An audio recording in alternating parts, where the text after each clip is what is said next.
build the sort of the goal into the comp plan, Okay. and then there would be a zoning ordinance, which is sort of an attachment to the zoning code. If I understand it correctly, yes, talk to your lawyers to make sure. Are there any surrounding municipalities that have done this that we could look to as examples? Madison has one. Theirs, I believe, is, I actually don't remember the exact, I think theirs was a point system, if I remember correctly. But it is quite common nationwide. And again, you can design it however you want, which is kind of the cool thing about it. It's completely voluntary. So a developer who doesn't want to do it can't, say, well, I'm not going to get my, they can't come and sue you and say you're in violation of X, Y, or Z.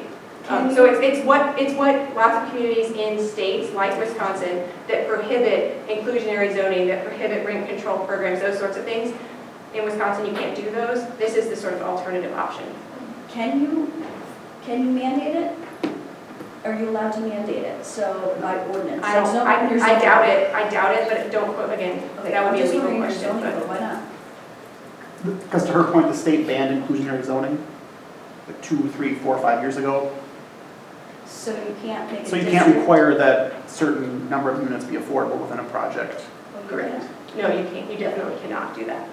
Wisconsin is one of like 5 states nationwide that has explicitly said absolutely not. You can't do that. I've been lobbying against that. Yeah, there you go. Well, that's so. Could you speak to some of the other just Yeah. educating? So the TIF district, you know that. The Yes. zoning reform, that Yes, is. got that. Sorry. What did you say? You got that, yeah. Regulations on reform, yeah. And Well, then. I'm assuming we would get into specifics. Oh. We're just saying generally zoning reform to allow flexibility and. Correct. I mean, in the report, we do have more specific sort of suggestions. Okay. But one thing with the zoning reform, again, this is something that probably is not palatable to the general public, so it might not be something that you could even consider. But some communities, again, that are older, that are relatively built out already, have changed their zoning in the 1 and 2 family or 1 and 2 home districts, changed that to allow for 3 and 4, so a triplex or a fourplex. So you might have, again, that 2-story duplex that currently is 2 townhomes, where someone could come in and say, I think that it would be profitable for me, not that you guys would subsidize it, but somebody would come in and say, I think I might make money off of coming in here and converting this to this current duplex that has 3 bedrooms and 3 bedrooms into, a 2-bedroom, 1-bedroom, 2-bedroom, 1-bedroom, fourplex, if that makes sense. Now they have 4 units instead of 2. So it adds housing stock, but again, this is something that has been resisted by lots of communities, and if that was the case here, you would not be unique in that sense. This is it goes to sort of the core of people's being when they think about changing the fabric of their neighborhood to allow this kind of thing. Based on the fact that we have 54%, I mean, our duplexes are mixed in. Yeah. And I can see it being totally opposed by Whitefish Bay because most of their stock is single family, but I'm hesitant to say, and I'm asking your opinion just by the study, public opinion would be that against that, 3 units rather than 2 here?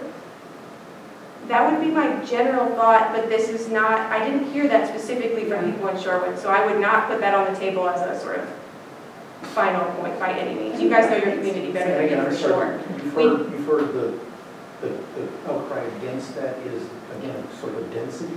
It's a density, it's a neighborhood, the culture of the neighborhood is changing, kind of, now it's also a traffic issue, it's a parking is already an issue. So those are sort of the common pushbacks that other communities who have tried to do this have gotten.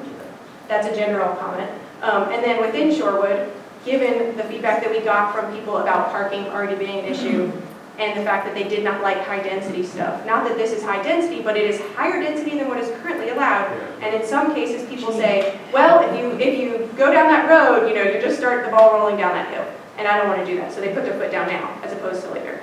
But did they specifically say density or did they say height? Because I've been elected now for 4 years, 4.5 years, and I can tell you, I've never heard the word density. I've always heard height. So in other words, if it's going to, Yeah, fair point. Because we are the highest dense community in Wisconsin, right? Most people said height.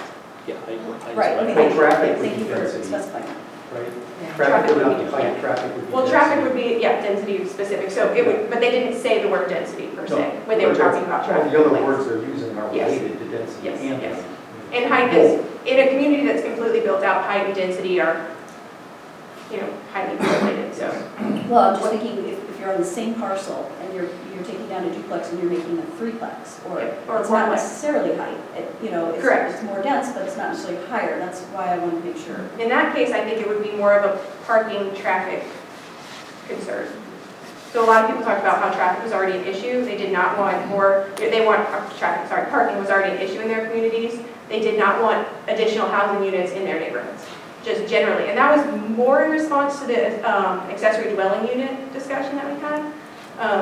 But I think it applies, again, not directly, because no one directly said that, but related. Okay, Last two. I think, so I just how, wasn't sure about. yeah, the Local Housing Trust Fund, Milwaukee has one of these. Oftentimes it's funded either through the general fund or through some kind of, and it's related to the last one, an impact fee program. You guys don't have that right now, but an impact fee would be something that you would charge a developer for building a project. You could put some of that money towards funding a local housing trust fund. And then that local housing trust fund would be the organization that really was advocating affordable housing policy in the community. So sorry, That's so it's the opposite a lot of work. of incentives to the developer. You're actually I was just- charging the Yes. developer more, Yes. you know. In your opinion, could we do that here in Shorewood? Could we charge an impact fee? So downtown Milwaukee, I can see doing that, but how likely is that? So, because we're subsidizing our housing right now, Right. market rate, and it's Yeah. So I think it's fine, but. I would have thought that it was fine. I also would have said that you shouldn't be subsidizing your market rate luxury housing. But the fact that you have been makes me wonder, is that a market issue where the market actually did need that to be subsidized? Or is it something that now the developers just sort of expect, so now they're going to hold out and this is what they expect? So if you have a developer who wants to build luxury market rate housing, they might be like, well, what about my TIF district, What about my other incentives? I definitely don't want to pay an impact fee, even though they might actually pay that in other markets. So it's partly a sort of what standards have been set for the new kinds of development that have been done in recent years. I don't think that a lot of developers are going to walk away from the table because of an impact fee. It will happen though, but it's not. I don't think it's a lot. And what's the scale of an impact fee? Is it 1% of the project? It's usually a percentage of the project cost. Yeah, I can actually. I'll make a note to include some more details about that if that's something that you think is interesting. Okay, I think we've addressed all the other things. And I'll post this online, again, like the other presentation. We've already talked about all of these things, but this is just sort of more details about each of these potential options, strengths and weaknesses of each option, and sort of a description about how you would go about doing it. Zoning reform, trust fund, recommendation. Okay, so ultimately, this is where I ended up, which is these are the gaps, these are the tools that you could use to address these gaps, but ultimately, what is the goal that you're trying to actually achieve here? Is it to eliminate the housing gaps? Well, okay, that's one set of recommendations. Or is it to diversify your housing stock? That might be a different set of recommendations. Or is it to prevent displacement? In other words, we did hear from lots of people that the rising property taxes is a big issue for people here, homeowners and seniors in particular, and that is causing some people to have to sell and move. Is it to increase the tax levy for the village? So that requires new construction, right? Because that's the only way that can be done. Or a referendum, but in any case. Or is it to maximize the aggregate valuation in the village, in which case you would want to add new supply that is valued at the highest level, right? So which of these goals is it? That's something that I think I'm hoping you guys are going to decide in the strategic planning process that you're about to start rather than us. But I will say, the good thing is that some of the projects that we've talked about actually could accomplish multiple goals. So there are things on the table that I do think could accomplish multiple goals. And if you want, I can tell you what we sort of think that you should do. Yes, please. As an appetizer. And this is just from assuming that the goal, because so many of the questions were about addressing your housing gaps. So let's assume that's the goal. And these are things we've already talked about, so I don't think anything is going to be really shocking to you. But for the existing housing stock, I would say end the duplex conversion program. That takes units off of your offline as opposed to adding new housing stock, so that's not going to help with house price appreciation. Add an energy efficiency program. Add a senior-friendly modification program if it's not already being offered, which I don't think that it is. You can continue the down payment assistance program if that's still something that you guys are doing, but it didn't seem like there was a lot of interest in that from before, not in terms of interest in the program continuing, but interest from actually people applying for this. That might just be an information gap, where people just don't even know that it's an option. We stopped. There's a it lot for of while. 20, yeah, you stopped it, right? And it was not for demand purposes, everybody Oh, wanted it. okay. It was actually operational. It was, Okay. To manage it? uh, With two costly, okay. Well, that makes sense. So and that might apply to the other things that I'm talking about. They're going to be, there's a cost burden on the village, right? Because somebody has to manage and oversee these projects. So it might be that you decide that you don't want to do all these different things because now that's somebody that has to be monitoring all of these different programs. But I do think that there's demand for those. In terms of new housing stock, so I would say a new condominium project with using some kind of incentive, so that density bonus perhaps, that could get some affordable units into that condo project. So this would be helping the owner supply price problem. If you could get some, say the person wants to build 40, we'll let you build 45 if 5 of those can be set aside for people with incomes of 60% or below. I've heard from developers, and we're going to sit with one again this week, but that condos are not being built yet, again. And do you, as you guys do a lot of these studies, do you feel like our community can attract, there's just a small I think there's amount. demand for it. I think a lot of it is on the developer side, the cost side, and the risk side. It's just a different kind of risk, and it's a different kind of developer. And so that might be harder for you guys to get somebody to do that. But I don't think that, they are being built in other parts of the country for sure, but not at the rate of apartment complexes. I would say that doing this, again, it adds supply that helps sort of not necessarily reduce owner-occupied housing prices, but it could potentially sort of put a brake on some of the house price appreciation by adding more supply, just in general. Add more supply, that helps with price appreciation. Adding the supply will allow for the levy increase for the village, which can, again, only be done through that net new construction, and I think that I understand that correctly, but you guys would know that better than me for sure. Adding supply will increase the aggregate assessed valuation in Shorewood. Obviously, you build a new project, this is a lot more, now there's a lot more property on your valuation rolls. And that has the potential to decrease property taxes in theory. It might not, but in theory. It provides a more affordable option than single-family homes to younger people, because this is a product that just by its design is cheaper than a single-family house. So it is one of these potentially naturally occurring housing stock options. It provides a senior-friendly housing stock. Again, it's not a single-family home, but it still could be, depending on the design that you guys had the developer propose, it could be a single level, with an elevator, but each unit was a single level unit.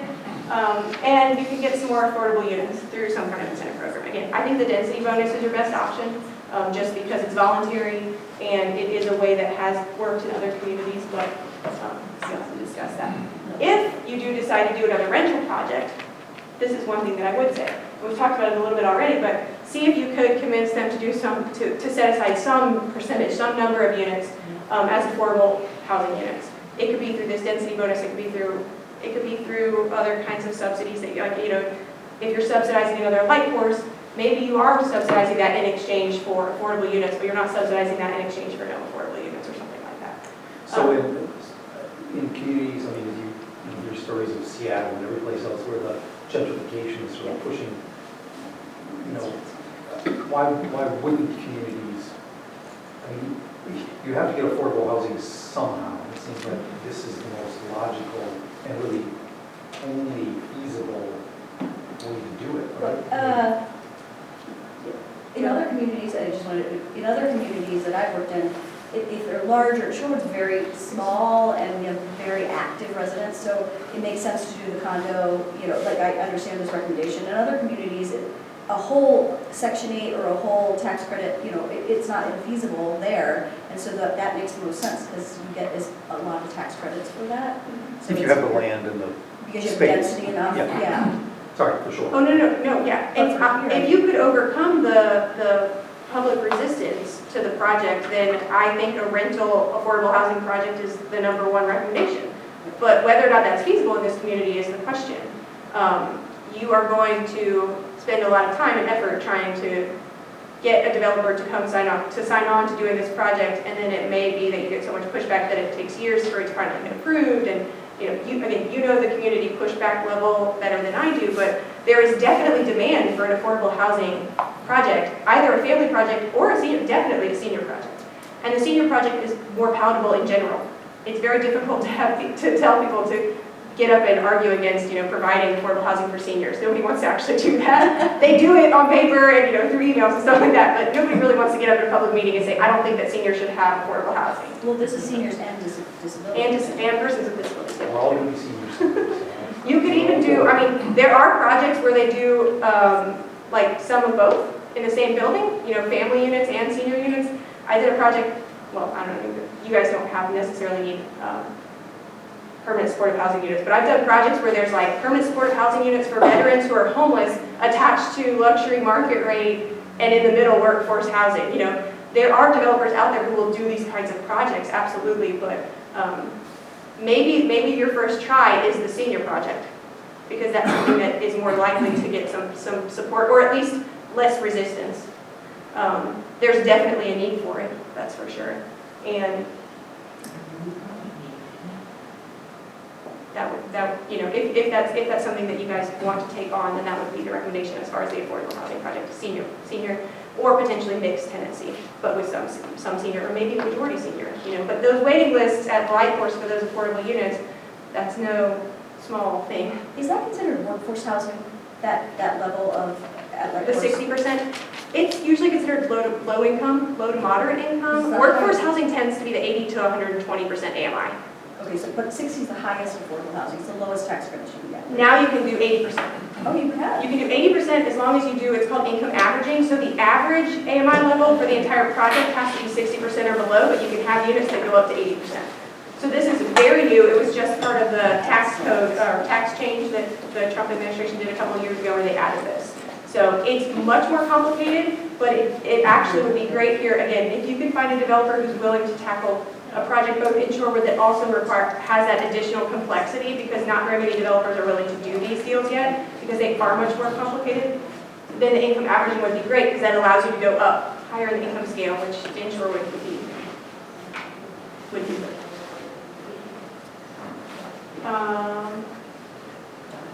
I think that's essentially it. We talked about the zoning stuff. We haven't talked a lot about the accessory dwelling units. I will say, in the survey, about 40% of respondents to the online survey supported the idea of accessory housing, or accessory dwelling units, or co-housing, those different kinds of options.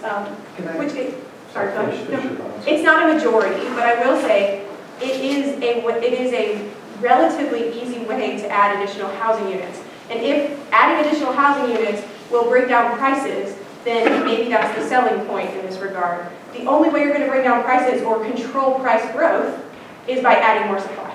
There has to be a way that you're adding more units. You don't have any land. You have a few redevelopment parcels that could be redone along the major sort of commercial corridors, but other than that, you don't really have a lot of opportunities to add a substantial amount of new units. So the way we think about it is like there's incremental increases in housing units, and then there's the sort of significant. The significant would be the big project. The incremental would be the zoning changes to allow the triplex and the fourplex in the 1 and 2 family zones, or the accessory dwelling units as another potential option. So in Shorewood, I guess, I feel like the plots of land are so small. Yeah. But you've seen it, I just feel like I don't know that you can put another Well, thing oftentimes, on people's property. well, I know, so geographically, I'm probably going to be wrong, but at least one of the neighborhoods that I drove, so last time I was here, I drove through all Shorewood, like up and down every street, and looked at all the housing stock. And at least one of the neighborhoods has the sort of alleys with the garages. Those would be prime sort of properties for a second-story accessory dwelling unit with that garage. And we have a ton of duplexes. And there were a lot of that. A duplex Converting to, if we want. converted to a fourplex. I mean, we have a duplex conversion program that's been put on hold, but, and I'm just throwing this out there, but if you want to incentivize duplexes to be converted into 3 or 4 units, then you can utilize that same fund. I mean, I'm just saying that's a way. Absolutely, absolutely. I don't know if it's enough, because from a couple of the developers that were here at some of the previous meetings, the costs that they were giving were outrageous in my, like, for what we hear, that is not cost numbers that I'm used to hearing. But, Can I just add, so the duplex conversion, again, that predates, I think, a lot of, the thinking there was that, you have absentee landlords in these rental properties, and you prefer to have someone that owns the property that's invested in Shorewood, so that's what drove that program. So I don't want to just sort of poo-poo this and say it was a stupid idea. I think that was the goal at the time, and I think that's still a valuable goal. You want people that are invested in your community. Absolutely. And so, but it's back to the point of goals. Is our goal to have more people invested in the community? Is the goal to have more stock? Yep. Where do we there's a go conflict. from there? Well, but We- I think the reason that it got put on hold was we heard affordability is, like the elected officials are hearing affordability, and that is our home ownership affordability is duplexes. They buy duplexes and they convert them themselves because it's cheaper to do that than to buy a single family home. And then they can pay for it with the rental, right? Or they rent out the other side Yeah. and they still are homeowners. So that's really why that's what I heard. Yeah, I think, I don't know if I would call the duplexes affordable home options, only in the sense that they're more expensive for someone to, so the kind of person who can afford to buy a duplex and qualify for that mortgage in the first place, even if they are going to later benefit from that income, is a different kind of a buyer. Then I would think more the condo would be more of your affordable housing stock, but certainly more affordable than a single family home. Right, And but can you- Jesse would know, right? I mean, is it cheaper to buy a duplex than a single family home? Yes. Sure. So I hear people say now all the time, the residents, even our attorney, that they'd rather buy the duplex and You can buy convert a it. duplex to a single family. for less than you can buy Yeah. a single family home. That is not what other realtors said, so I will follow up on that. And that's what I hear. That's good. Across the Okay. board. Yeah, okay. Yep. Duplexes are selling, the highest priced duplex that sold this year, I just closed on the other day, and it was $565,000, That's the highest. and that was a huge number. Mhm. And there's single family homes that are Per square. 20%, 30% smaller that are selling for that much. So why do you, So people are starting to buy duplexes and Average convert them. duplex prices are right around 300 for a 2-bedroom, 2-bath. A bungalow in this market is going for 375 to 400 with 4 bedrooms and 2 baths. Okay, so then I stand corrected if that's true, then the duplex. and why do you think that is the case? What market forces are driving that? It's just, it's, Buyers don't want to be landlords. It's more difficult to finance It is more two-family difficult. residence than it is to finance a single family. okay. Two families require a larger down payment. I guess that's what I meant by that's the other, I also heard that the prices were less affordable for the duplex than the single family home. So putting that aside, the qualifying for the mortgage and stuff is also what I meant. Like it's a different kind of a buyer who can qualify for a mortgage for a duplex compared to a single family home. You But can- if the you price is can. different, then Yeah, you can't buy a duplex with less than 20% down payment, yeah. Whereas a unless single, you're you buying need it that under FHA terms. Yeah.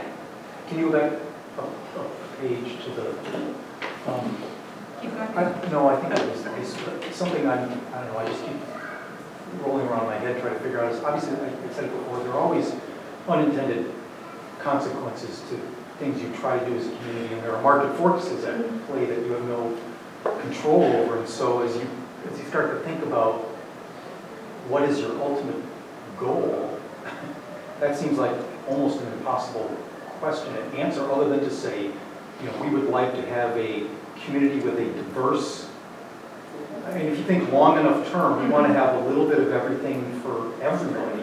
I think that's, I don't know if we could get any further in there, because if we start, I don't know, if we, some of these may be the right answer today, but they're not, they create issues for us 10 years down the road, or things have changed, and so, this is what the CDA is, how do we get to that goal, the goals, other than this high level, without saying, we're just going to let market forces be market forces.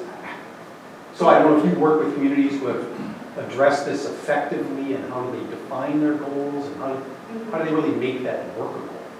And we don't usually do that as part of this, like as Right. part of the housing study. That would be more like a community visioning kind of Which is- project. yeah. Yeah, which you're about to do. Yeah. Okay, perfect. Part and parcel of elected Yeah. officials' jobs too, to take community feedback, bundle it Yeah. up and try to roll it into goals for the team. I mean, I think that's part of our job is to take the feedback and, Well, I I can guess tell you I mean, from- I would say too, I don't want to, community feedback to me is part of that discussion. It's not the answer to that.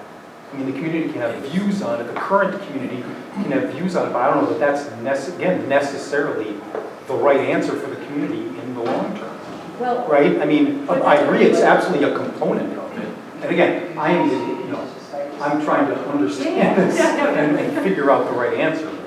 So, I think that the reason that I requested the housing study, and I'm very excited that CDA commissioned it, is that this is the data, right? Oh, and then we go into strategic planning, which will help answer those questions. But the data we never really had besides focus groups and public opinion. And so as an elected official, I really needed both. And so I can tell you from public opinion and from the data, which this verifies what I thought, I would say I'm 100% for senior housing because the population is going up.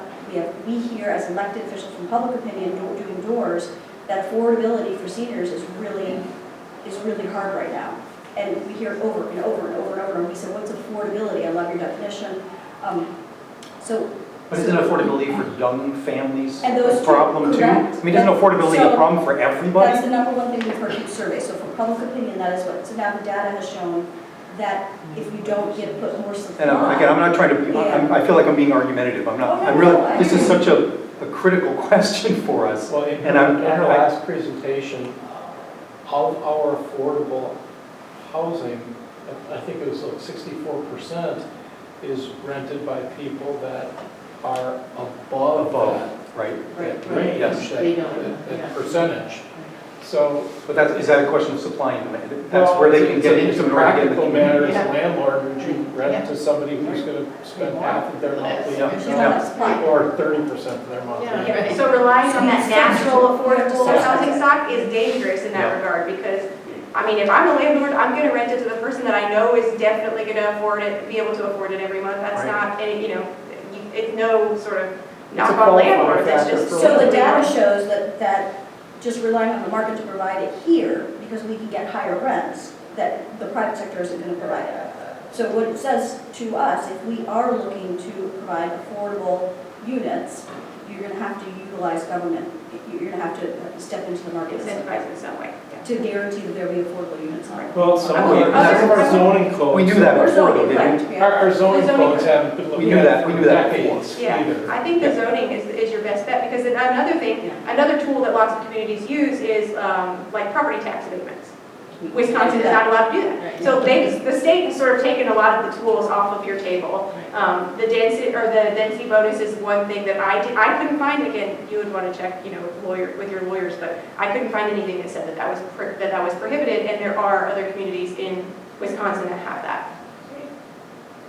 In the city of Milwaukee, if you wanted to develop a condominium project, for instance, you have to provide off-street parking for 2 vehicles per unit now. Early on, that wasn't the case, so they were running into parking problems. So if you look at your zoning here and consider, okay, you want to turn your garage into, put an apartment above your garage, well, then you have to accommodate off-street parking. So those would be the zoning changes that could occur to help somebody who's in a home that, well, there's bigger homes in the city too, in the village that have servants' quarters that in the city of Milwaukee, a lot of those properties had already been converted to duplexes legally from single families. And now they have a legal apartment in a space that in Shorewood isn't allowed. That's an excellent point. Thank you. I always think that there is 2 ways that you can incentivize development, and I always say one is to limit your regulations and make them easier. So if you want to incentivize something, you have less regulation, and if you want something not to happen, then you put more regulation on it. So in Milwaukee, that's exactly what we did under Mayor Northwest. That's the first thing that he did was look at downtown zoning and try to say, how do we get sidewalk tables? Right. People outside. So that's number one, and then the second thing is subsidy. So both of them can accomplish the same thing, and what would be the best way to go about looking at the regulation, like who are the people, it sounds like realtors and developers. For the like- zoning stuff? That's, Yeah, like yeah, to get- and planners are. Right.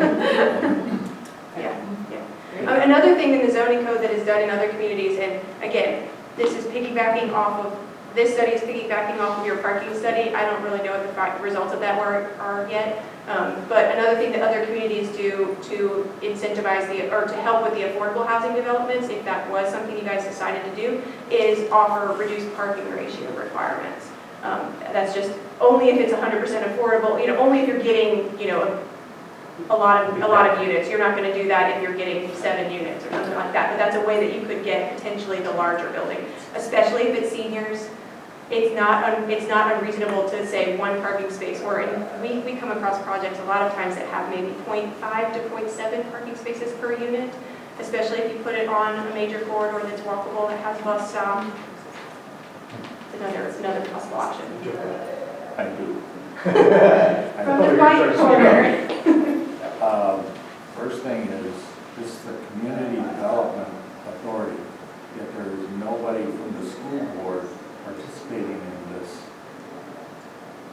And they make up a major part of our tax dollars, and that's what people get concerned about, and yet you have talked about we'll give tax dollars away to developers who live in Florida permanently, but they do land development here, and they also run abandoned buildings.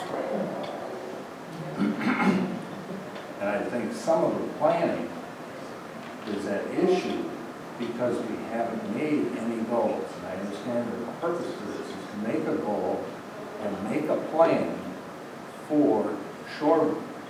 I appreciate that and support that. But then let's not just listen to the developers. 90% of what we've talked about tonight is developer driven. Oh, can I interject for 1 second? You're absolutely correct, and I was thinking the same thing. We're talking about market the supply. We're talking about housing costs, but we're not talking about taxes. And so I felt that today too. Like when you're talking about the school board, which is a fabulous idea to have the school board member on our management teams for these types of studies. We're specific, there's 2 ways to bring down housing costs. One is what we're talking about today, and the other is taxes. Well, right now, we've also got land that we could use for a development. Tear down Atwater. How much support are you going to get for that? Tear down Lake Bluff. That's an excellent point. Put up townhouses along Wilson Drive. Yeah, and what kind of residents do you bring in with townhouses? Seniors. Single adult professionals that you talked about. Students. How much conversation has been here tonight about families with 2 kids? And any consideration that we've had towards development, Light Horse prohibits kids. No, not at all. There's a ton of kids in that building. I live there, so I You do? know. Okay. I What about couldn't the even tell others? you how many I'm not children. familiar with Oh, no, there's a lot of kids. what each There are development families, is named. there's the individuals, there's the low income, they're all mixed together. Okay, what about the other development? The other developments further The senior north? I don't know the names. of Yeah, those. I think the senior one probably But doesn't they can't prohibit much. kids. Yeah, you can't. That's a fair It would housing. be a fair housing violation, just say absolutely no. Oh, but they don't rent to kids. Well, they could have. Well, been- they don't rent, unless if it's, I'd if say it's the real majority of estate, your apartment developments. but not if you're a actually family rent to property, families. you don't have a. I looked at them for living in with my family, so I lived in one in Oakland, so we Okay, toured so- 5, and they Yeah. were the newest developments, and they all, with the exception of the Oaks.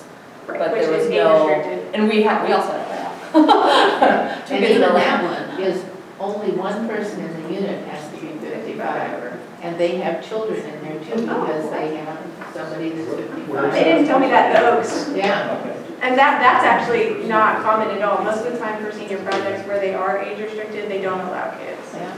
Okay, so is this the, Oh yeah, we're done. Good. I mean, I was just curious, we can keep going, but. next steps?